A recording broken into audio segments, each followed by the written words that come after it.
Hello. This presentation is going to be a pretty quick overview of one of the oldest, if not the oldest, theory of ethics, virtue ethics. And this is a little bit different than some of the other theories of ethics, kind of the standard, most popular ones. For example, utilitarianism or Kantianism very often focus much more on sort of your individual interactions with other people. You know, are you helping them? Are you harming them? Are you treating them as a means to an end? Are you reducing their suffering? You know, these are the kinds of concerns that the more standard theories of ethics take into account when deciding, you know, what the right thing to do is, how you should live your life. And certain actions are obligatory, other actions are impermissible, and so they focus much more on the specific actions and consequences that you might be performing in order to determine whether what you're doing is good or bad, right or wrong. Virtue ethics is a little bit different.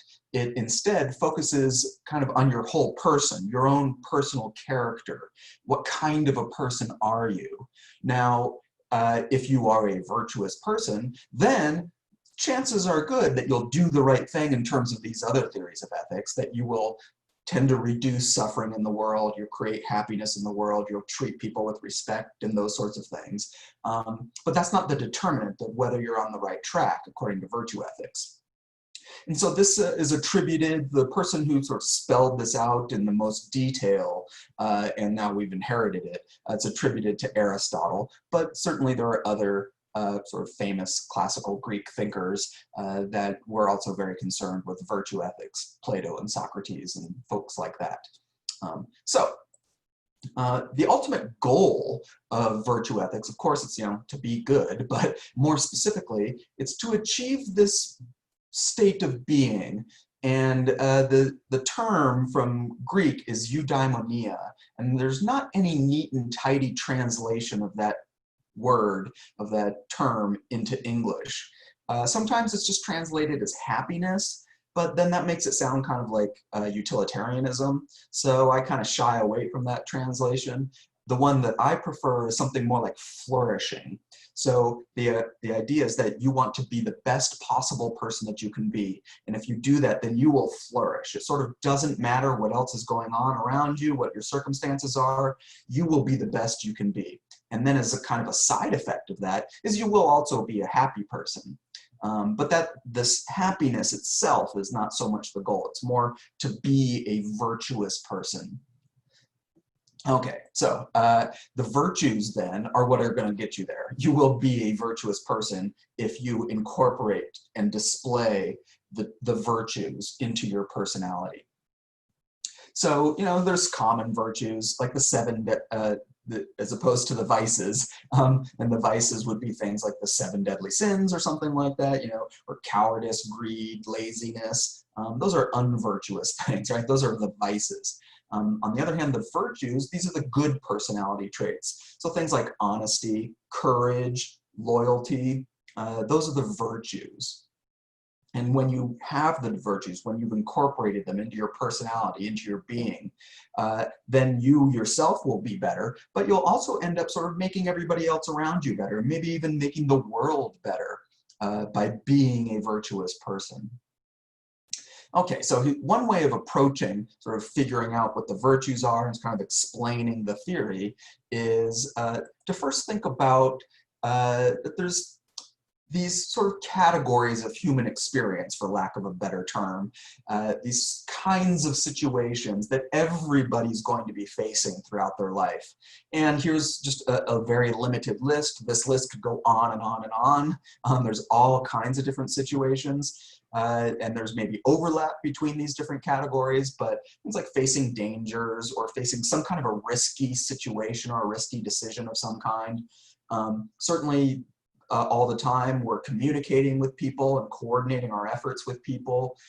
You might be coming across people who aren't as well off as you are. What do you do? Like, how do you interact with those people?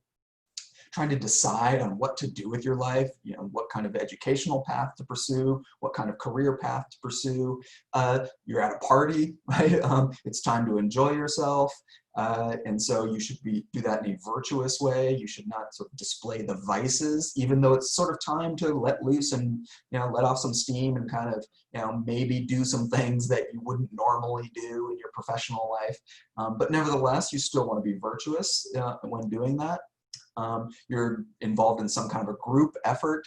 Like I said, this list can just go on and on and on and on and on. And for each category, you want to display the virtuous behavior and the virtuous attitude in that particular circumstance. And we might say, and it's kind of natural to think of the virtues and the vices as antonyms, right? They're opposites. So courage versus cowardliness, those are opposites. But that's not quite exactly the way that Aristotle's thinking about them. And instead, the virtues are what we might call these balanced behaviors or balanced attitudes, whereas the vices are at the extremes.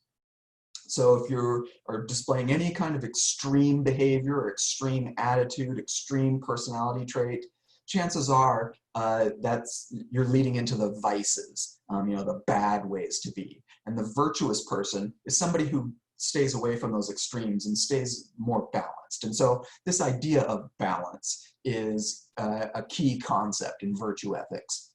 And we might even try to relate this to something like the golden mean, which was the mathematical kind of concept that was certainly famous among like the Pythagoreans and so on.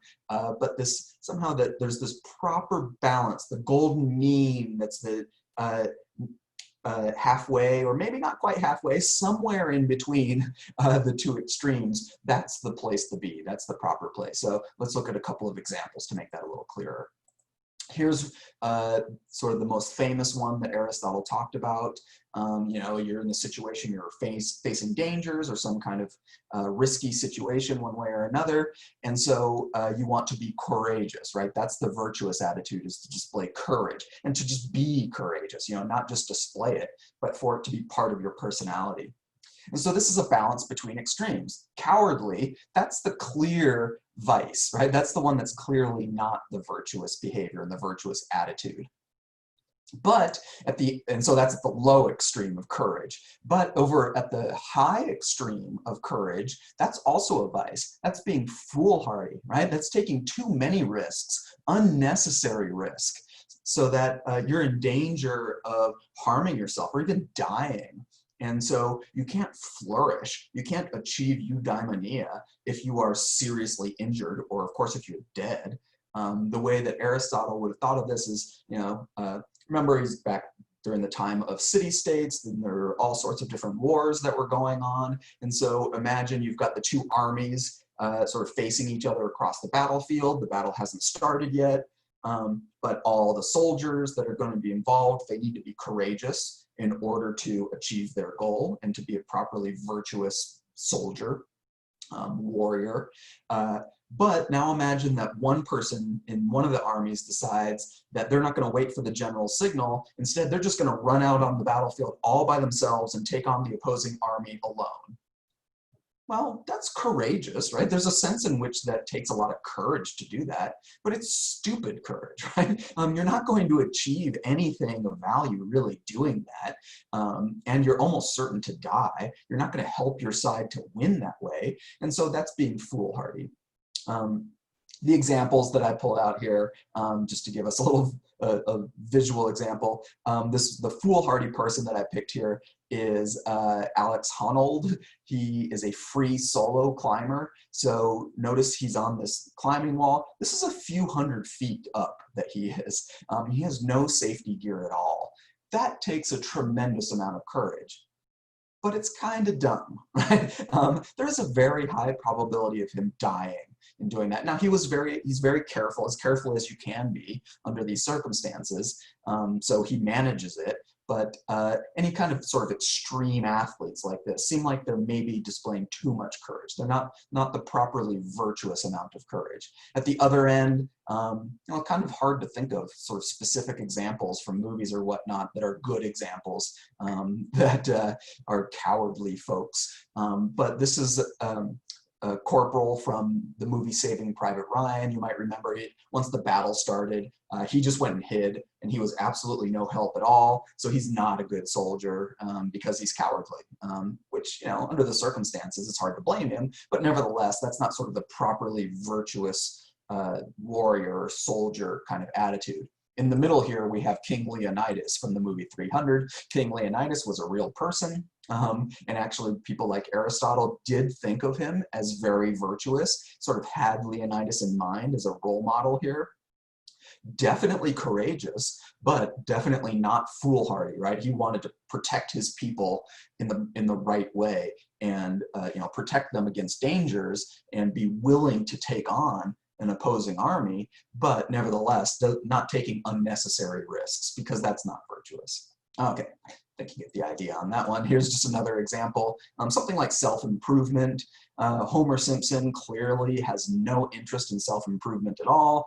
He sort of actively opposes any self-improvement. Then over here on the other end of the scale, we have the character from the television show Parks and Recreation, played by Rob Lowe. It was Chris Traeger is the character's name. And he's sort of thought of by the other characters. It's kind of a good role model. Might be going too far to say ideal person, but definitely they look up to Chris Traeger, at least when his character sort of first introduced into the series. He's somebody that sort of has it all together. He's really putting in the work to improve himself physically, mentally, spiritually. He's always engaged in these projects of self-improvement. And so we might think that, yeah, that's virtuous. That seems really good.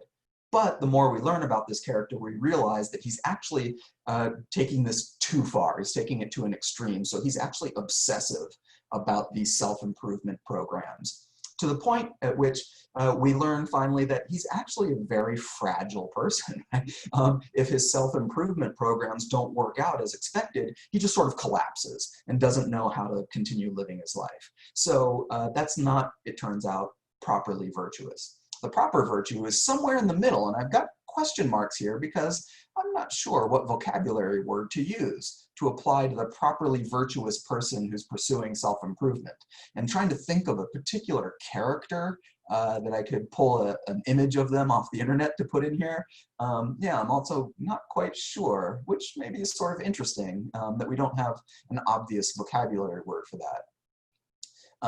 This one, I didn't bother finding pictures for these, but generosity, being generous, that's a virtue for sure, but it's a balance between the extremes. Clearly being stingy, not giving anything away ever, that's not virtuous. But then at the other end of the scale, giving away everything all the time, maybe even spending beyond your means and sort of giving away gifts that you don't have, that's not going to lead to full personal flourishing either.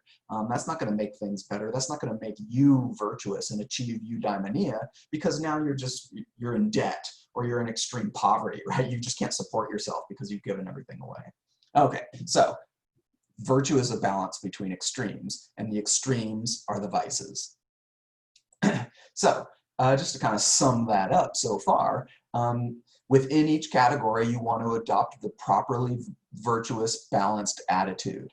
And if you do that in as many different situations as you can, then you will be virtuous. And so that's kind of the next point here, is it needs to be a balance also between all the different categories of human experience that you're encountering. It's not good enough to just be properly courageous, because if you're courageous, but then also greedy, and dishonest and disloyal, and you've got all these other vices, you're not a virtuous person. Yeah, you've got courage, right? But you're getting it wrong in so many other categories of human experience that you can't really be virtuous. You won't achieve eudaimonia that way. So the virtuous person then, as I've been saying, leads the best life that they can. It really doesn't matter what the circumstances are. It even doesn't matter what other people think about them. If you're properly virtuous, that doesn't really affect your well-being, doesn't affect your flourishing, and you're achieving this eudaimonia. You will do well. You will live a good life, no matter what the circumstances. But if we think about somebody who is achieving that, they're somebody you want to have around. I mean, a virtuous person is sort of a very positive influence on the world. And so they're making themselves better, but they're making everything else better as well. And by doing that, they are achieving, you know, happiness, fulfillment, they're flourishing, they're being the best possible person that they can be. Okay, so that all sounds great, but how do you do it? How do you actually get there? If you feel like you aren't properly virtuous, how do you know whether you're on the right track? You know, it's easy to say, well, you should be at a balance between extremes. But that could be a very wide range. You know, where is that balance exactly? Well, Aristotle definitely has advice for this. So his advice is, first of all, to find a role model. Find somebody who is virtuous. And when you found that person, basically just copy them. Right? Just do what they would do. And so, you know, if you're not sure what the properly virtuous behavior, the properly virtuous attitude is, think about what your virtuous role model would do, and then try to act like them. And that's a good start, but that doesn't mean you're virtuous. It just means that you're copying what a virtuous person would do and what they would think and how they would feel. So you just keep doing this, right? You keep at it, you keep thinking about your role model, and eventually, rather than going through this process of having to think about what your role model would do and then copy them, it'll start to become just sort of a natural habit for you to do this. And so you don't have to think about it as much. It just sort of happens for you. And so that's getting closer, right? But that's just being in the habit of doing virtuous things. But once you've established these habits, you start to really live your life this way, then over time, you will incorporate those habits more and more into your core personality, and it will become you. And you will be the role model that other people can look to, because you will become virtuous in this way. And so it's just a natural part of who you are after a while. And so you don't have to think about it. Just as an analogy, when talking about this, I often think of learning a new language. At first, you have to think about it. You know, for me, of course, English is my primary language, really my only language. But so at first, when you're trying to talk in a new language, you have to think about it first in your native language, and then do the translation in your head, and then speak it. And that's sort of cumbersome and awkward, and you're sort of getting it. You can maybe get by a little bit, but eventually it becomes more habitual, starts to flow a little more naturally, but you're still sort of, you know, just speaking the words, and you're not sort of feeling the language. But if you immerse yourself in that language, you live in the country and the culture where that language is being spoken, eventually you'll incorporate it and it'll become part of you, and you become just kind of a natural speaker of that language. So an analogous thing is going on when you're becoming virtuous, right? Eventually it just becomes part of you. Okay, well, with any theory of ethics, there's potential problems that we need to think of, and one of them starts right here. And maybe you noticed this as I was describing Aristotle's recommendations for how to become virtuous. There's a threat of circularity looming here. So Aristotle gives you this advice as to how to become virtuous, and so I'm like, okay, so I should go and find a role model. All right, so how do I find a properly virtuous role model? And then Aristotle says, oh, well, those are the people that exhibit the properly virtuous attitudes. Like, okay, but clearly, since I didn't know for sure how to find a properly virtuous role model, I'm not sure what those properly virtuous attitudes are yet. So how do I identify those virtuous attitudes? And Aristotle says, oh, well, those are the ones that are exhibited by the virtuous people. Like, okay, so how do I find a virtuous person? How do I know that I've found a good virtuous role model? It's like, oh, well, those are the people that exhibit the virtuous attitudes. Like, okay, well, so now if I really have no idea what virtue is, like truly no concept of what it is to be virtuous, then I might be stuck because I don't know how to identify a proper role model to help me sort of get this off the ground, to start establishing the virtuous attitudes in myself.